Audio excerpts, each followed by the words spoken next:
Sesuatu yang sedikit ya, tapi mencukupi keperluan itu lebih baik bagimu daripada sesuatu yang banyak tapi menyebabkan kelalaian kepada Allah Subhanahu wa taala.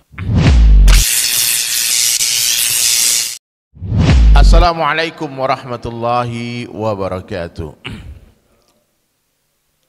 Innal hamdalillah nahmaduhu wa nasta'inuhu wa nastaghfiruh wa nu'minu bihi wa natawakkalu alaihi wa na'udzu billahi min syururi anfusina wa min sayyiati a'malina may yahdihillahu fala mudilla lahu wa may yudlilhu fala hadiya lahu. Ashhadu an la ilaha illallah wahdahu la syarika lah wa ashhadu anna Muhammadan abduhu wa rasuluhu la nabiyya ba'da. Qala Allah Ta'ala fil Qur'anil Karim, a'udzu billahi minasy syaithanir rajim, bismillahirrahmanirrahim. Wa man ahsanu qawlan mimman da'a ila Allah wa 'amila shalihan wa qala innani minal muslimin. Wa qala Nabi sallallahu alaihi wasallam, man tamassaka bi sunnati 'inda fasadi ummati falahu ajru mi'ati syahid. Atau kama qala Rasulullah sallallahu alaihi wasallam. Baik, jamaah Masjid Baitur Rahman Jalan Bang Raya Palembang dan sahabat-sahabat DSAS yang ada di Instagram, yang di rumah masing-masing. Pagi hari ini kita akan ngopi lagi, kita akan ngobrol perkara iman, kita akan baca ta'lim, baca hadis Nabi beberapa ayat. Kemudian kita bertambah ilmu kita. Kalau satu hari satu hadis, Pak. 1 tahun 365 hadis, ilmu baru. Ya. Kalau 1 hari 1 ayat, maka 1 tahun kita bisa menghafal 365 ayat. Jadi istiqamah amal ini penting, hadirin sekalian. Istiqamah amal ini penting. Ya. 1 amalan istiqamah lebih baik daripada 1000 karamah. Ya, 1 karamah itu orang terbang, sholat di atas air, itu 1 karamah. Orang dibakar, enggak kebakar, itu 1 karamah. Tapi amalan istiqamah itu khairan min alfi karamah, lebih baik daripada 1000 karamah. Maka saya terkesan tadi, Pak, melihat posisi duduknya bapak-bapak di masjid kita ini ya. Ya, sekarang Pak Najib berpindah duduk, biasa duduk di sini. Tapi dipindah. Tapi biasanya orang, coba perhatikan di mana orang sholat, Pak. Kecenderungan manusia ini memang dia suka kembali ke tempat yang sama. Nah, kalau istiqomah nih, amalan-amalan sederhana ini, Pak, itu saya memahaminya. Coba kalau teman-teman bapak-bapak semua perhatikan di mana saya menaruh sendal, dan saya perhatikan juga yang lain-lain naruh sendal, pasti di tempat yang sama, Pak. Kalau kita pergi berwudu ke tempat wudu, pasti kita pilih itu keran yang sama, betul nggak? Itu kalau diniatkan untuk istiqomah amal, Pak, itu jadi karamah, Pak. Jadi amalan. Posisi sholat kita, saf tempat kita berdiri itu kalau istiqomah, Masya Allah. Jadi saya pernah mendengar tausiah tentang seorang sahabat yang Nabi katakan ahli syurga. Ya, Nabi SAW mengatakan kepada para sahabat, kalian ingin tahu siapa ahli syurga itu? Kalian pengen lihat nggak siapa ahli syurga? Kata sahabat, iya, siapa ya Rasulullah? Sebentar lagi dia datang. Maka dalam kitab Hayatus Sahabah itu diceritakan, maka datanglah seorang laki-laki tua dengan jenggotnya, dia memegang jenggotnya masuk masjid. Jenggot itu meneteskan air bekas wudunya. Kemudian lelaki tadi masuk ke masjid dengan memegang sebelah sendalnya dan menaruh di satu tempat. Lalu dia masuk ke dalam masjid. Kan? Jadi dia masuk ke masjid dengan kaki kanan, kemudian satu tangannya memegang jenggotnya, satu tangannya menaruh sendal di satu tempat. Dan hadis itu, kejadian itu 3 kali diulang selama 3 waktu yang berbeda dengan lafaz hadis yang sama. Berarti laki-laki tadi pas masuk masjid, dia meletakkan sendalnya di satu tempat, kemudian dia masuk lalu salat 2 rakaat tahiyatul masjid. Jadi saya memahami sahabat istiqomah, dia masuk di waktu yang sama dengan cara yang sama, menaruh sendal di tempat yang sama. Maka saya itu berusaha dari dulu. Kalau datang ke satu hotel di satu kota, pergi safar, maka saya tanya sama resepsionisnya, kalau saya dulu tinggal di kamar 313 kan?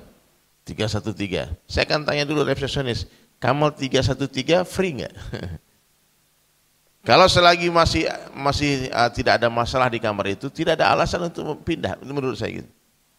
Nah, kalau saya menaruh motor, saya usahakan di tempat yang sama. Itu sebetulnya manusiawi banget, Pak, itu fitrah aja. Tapi ada orang yang meniatkan itu untuk amalan istiqomah, ada yang meniatkan untuk biasa-biasa aja. Bahkan ada yang kadang-kadang di masjid itu merasa itu tempat itu punya dia. Jadi kalau ada orang nempatin marah dia, Pak. Itu dikapling-kapling masjid, Pak. Jadi hadirin sekalian, satu amalan istiqamah itu lebih baik daripada 1000 karomah. Abu Dzar Al-Ghifari radhiyallahu anhu adalah seorang sahabat yang terkenal dan termasuk golongan sahabat yang sangat zuhud. Banyak sekali kisah yang menakjubkan tentang permusuhannya dengan harta. Wih, bahasanya, Pak. Abu Dzar itu bermusuhan dengan harta. Banyak sekali kisah yang menakjubkan tentang permusuhannya dengan harta. Salah satu di antaranya adalah kisah yang menakjubkan yang telah dijelaskan dalam penjelasan ayat ke-11. Diriwayatkan dari Abu Dzar radhiyallahu an bahwa pada suatu ketika dia bersama Rasulullah sallallahu alaihi wasallam. Beliau sallallahu alaihi wasallam melihat ke gunung Uhud lalu bersabda, "Seandainya gunung Uhud ini diubah menjadi emas untukku, aku tidak suka 1 dinar pun tertinggal di sisiku lebih dari 3 hari. Kecuali emas yang akan kusimpan untuk melunasi hutang-hutangku."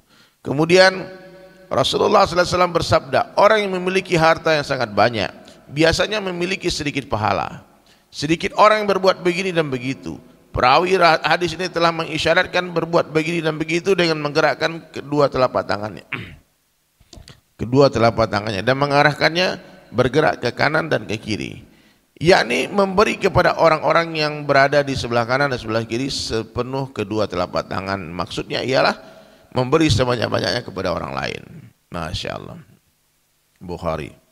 Di dalam kitab Mishkat terdapat pula kisah mengenai Abu Dzar radhiyallahu an pada zaman Khalifah Utsman radhiyallahu an dia pernah datang kepadanya. Pada saat itu Utsman radhiyallahu an bertanya kepada Ka'ab radhiyallahu an, Abdurrahman telah meninggal dunia dan dia meninggalkan sedikit harta warisan. Bagaimana pendapatmu? Ka'ab radhiyallahu an menjawab, kalau saja Abdurrahman radhiyallahu an menunaikan hak Allah dalam harta itu, maka tidaklah mengapa. Ketika itu Abu Dzar adalah sedang membawa sebatang tongkat, kemudian dia memukulkan tongkat tersebut kepada Ka'ab seraya berkata, saya mendengar Rasulullah sallallahu alaihi wasallam langsung dari Rasulullah sallallahu alaihi wasallam bahwa beliau bersabda, seandainya gunung ini dijadikan emas untukku, kemudian aku membelanjakannya semuanya dan pembelanjaan ini diterima, meskipun hanya 6 ukiah, aku tidak suka meninggalkannya di belakangku. Kemudian Abu Dzar adalah berkata kepada Utsman radhiyallahu an, bicaralah dengan bersumpah, tidakkah engkau telah mendengar hadis ini sebanyak 3 kali dari Rasulullah sallallahu alaihi wasallam? Utsman radhiyallahu an menjawab, benar, aku telah mendengarnya, aku telah mendengarnya. Ada lagi kisah mengenai Abu Dzar radhiyallahu an dalam kitab Sahih Bukhari dan lain-lain. Bahwa Ahnaf bin Qais radhiyallahu an berkata, ketika di Madinah saya duduk bersama sekelompok orang-orang Quraisy. Ya. Seseorang telah datang dalam keadaan kusut rambutnya, bajunya kasar. Keadaannya acak-acakan, wajahnya biasa, sangat sederhana. Dia berdiri dalam majelis lalu memberi salam kemudian berkata, berilah kabar gembira kepada orang-orang yang mengumpulkan harta bahwa sebuah batu akan dipanaskan dengan api neraka jahanam. Oh, sarkas ngomongnya. Kasih kabar gembira bagi orang yang mengumpulkan harta bahwa sebuah batu akan dipanaskan dengan api neraka jahanam, kemudian batu itu akan diletakkan di atas dada mereka sehingga karena berat dan panasnya api daging mereka akan menjadi merah dan mendidih. Allahu Akbar. Kemudian daging tersebut hancur lebur dan mengalir di atas dada mereka. Sesudah mengucapkan kalimat tersebut dia berjalan menuju sebuah tiang di masjid tersebut. Kemudian duduk di dekatnya Ahnam radhiyallahu anhu berkata, saya tidak mengenal orang tersebut. Siapakah dia? Setelah mendengar ucapannya, saya langsung berjalan kepadanya. Orang-orang itu tidak menghiraukan perkataanmu, bahkan mereka tidak suka dengan perkataanmu tadi. Dia menjawab, mereka adalah orang-orang bodoh, tidak paham apa-apa. Kekasihku yang berkata seperti itu kepadaku. Ahnaf berkata, siapakah kekasihmu itu? Dia menjawab, Rasulullah sallallahu alaihi wasallam.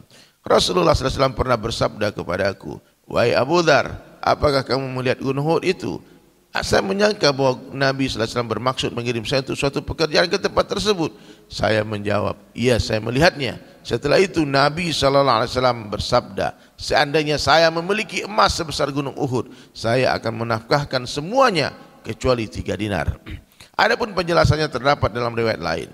Lalu Abu Dzar adalah berkata, tetapi mereka tidak memahaminya dan tetap menyimpan dan menumpuk-numpuk harta, mengumpulkan dunia. Demi Allah, saya tidak akan meminta dunia dari mereka dan juga tidak meminta fatwa agama dari mereka. Maka mengapa saya harus ragu sehingga berkata apa adanya? Saya harus berbicara dengan tegas dalam kitab Fathul Bari. Jos Abu Dzar. Abu Dzar Al-Ghifari, Masya Allah, terkenal permusuhannya terhadap harta. Bismillah. Kenapa? Karena hadis ini terus diulang-ulang.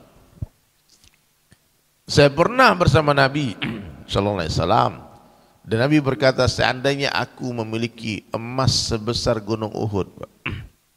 Berapa besarnya itu gunung Uhud, Pak? Panjang besar. Aku tidak akan membiarkan itu berada di sisiku melebihi 3 hari. Allahu Akbar, Allahu Akbar. Boleh yang di rumah ya duduk iftirah. Sekarang dengarkan baik-baik, seakan-akan duduk di majelis ini. Ya, kalau mendengar ayat dibacakan, kalian seakan-akan mendengar langsung dari Jibril alaihissalam.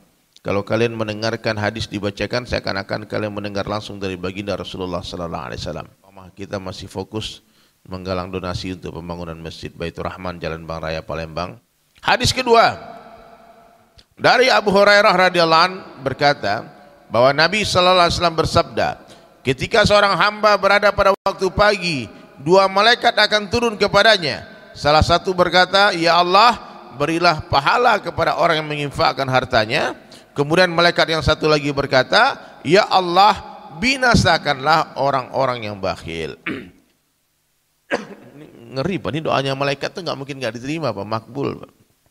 Allahu Akbar. Semoga yang semua donasi, semua donatur, muhsinin yang membantu proses pembuatan galeri Al-Quran dan Masjid Baitur Rahman, Allah berkahi rezekinya semua, amin. Diberikan berkah, rezeki berkah dan berlimpah, diangkat semua penyakit, anak-anak jadi anak yang saleh dan salehah, alim-alimah, dai-daiyah, yang jomblo cepat menemukan jodoh yang terbaik, ya, laki-laki yang soleh, wanita yang solehah, kemudian hutang-hutangnya dilunaskan oleh Allah Subhanahu wa taala. Keterangan dalam ayat ke-20 yang lalu dapat di penegasan terhadap hadis ini, yang maksudnya adalah apa saja yang kita infakkan, maka Allah Subhanahu wa taala akan menggantinya. Berkenaan dengan hal tersebut banyak dikutip riwayat-riwayat lain yang mendukung penegasan maksud tersebut. Abu Darda radhiyallahu anhu meriwayatkan sabda Nabi sallallahu alaihi wasallam bahwa ketika matahari terbit, muncullah malaikat yang menyeru dari 2 arah. Semua makhluk mendengarkan seruannya kecuali jin dan manusia. Diserukan, wahai manusia, berjalanlah ke arah Rabbmu, Tuhanmu. Sesuatu yang sedikit tapi mencukupi keperluan, itu lebih baik daripadamu. Sesuatu yang banyak daripada sesuatu yang banyak yang menyebabkan lalai kepada Allah. Tolong tulis di kolom komentar. Sesuatu yang sedikit ya, tapi mencukupi keperluan, itu lebih baik bagimu daripada sesuatu yang banyak tapi menyebabkan kelalaian kepada Allah Subhanahu wa taala.